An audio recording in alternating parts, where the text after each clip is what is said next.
Hi, my name is Anna and I'm an undergraduate student studying biology at the University of Bristol, and I applied for this internship at Rothamsted Research because I became really interested in plant pathology and food security this year on my course and loved the idea of getting involved in research. So I studied this virus called Barley dwarf, which is vectored by aphids, and despite being the most damaging cereal virus, reducing yields in wheat by up to 50%, it's really understudied, and that's mostly owing to the fact that the symptoms of BYDV are largely inseparable from other signs of abiotic stress, so it's rarely diagnosed, especially on a field scale.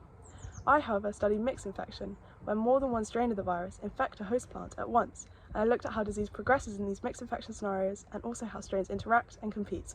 So we're now at the controlled environment room where I carried out all of my experiments over summer. I actually performed 3 mixed infection scenarios with a MAV and PAS strain of the virus. So in the first experiment, what I did was I inoculated 24 wheat plants with the PAS strain of the virus, and I did that by putting aphids that were carrying the PAS strain in these little clip cages and allowing them to feed on the plant for 24 hours and pass on the virus. And then, 5 days later, I inoculated the same plants with the MAV strain.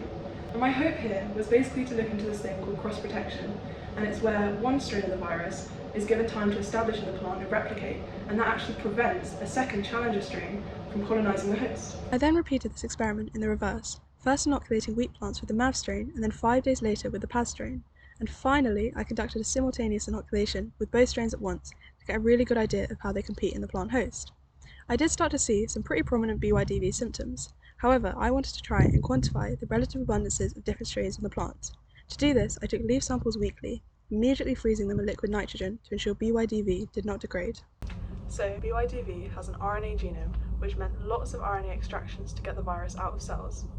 I used a phenylchlorophore method to do this, which basically separates RNA in a phase above lipids, proteins, and other cell debris.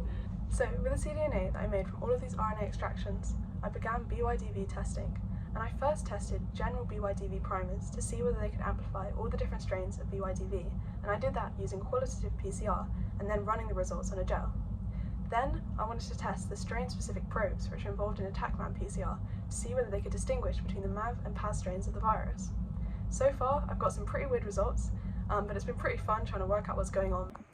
Overall, I found this experience to have been invaluable. I've learnt so many new skills in the lab, such as PCR, gel electrophoresis and RNA extractions, and I've also learnt how to design experiments by myself with enough suitable controls that findings can actually be relied upon. I found BYDV just fascinating to work with, and plant pathology as a whole such an exciting field, where there's still so much unknown and still so much space for research.